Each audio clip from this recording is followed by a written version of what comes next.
Croeso i Llyfrgell Genedlaethol Cymru yma yn Aberystwyth, lle rydym newydd agor ein arddangosfa diweddaraf, Grymoedd, sef golwg ar waith y cerflynydd John Meirion Morris. Beth am fynd i gael golwg ar yr arddangosfa?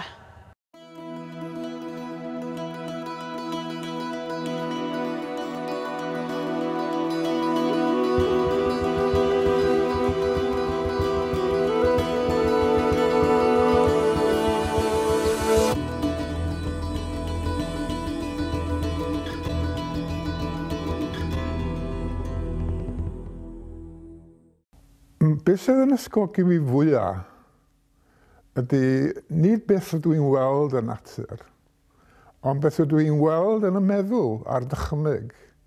Fel arfer y dywleddau gwan ydyn nhw grymog, ond mae yna rhyw bresenoldeb ydyn nhw, a mae'r presenoldeb yna yn troi'n brofiad ysbrydol i mi. A dwi'n gobeithio bod hwnna yn troi'n brofiad ysbrydol i eraill.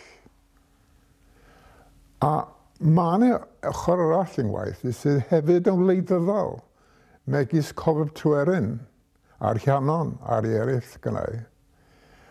A beth dwi'n gobeithio bydd yn dod drosodd i bobl os o'r gwynt yr arddangosfa ydy bod ni'n ysgogi ar ochr ysbrydol o fywyd, yn creu hybu profiad ysbrydol os ydych chi, ac hefyd rhyddid gwleidyddol yn fwy na dim.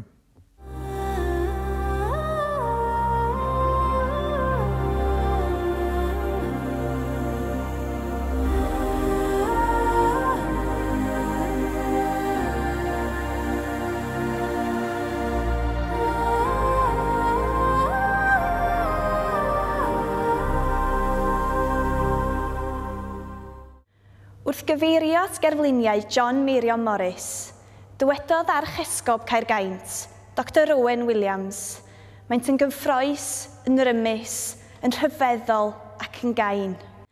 Mae arddangosfa John Meirion Morris yn rhedeg o'r 8fed ar 20 o fis Chwefror hyd at y 9fed ar 20 o fis Mai 2009.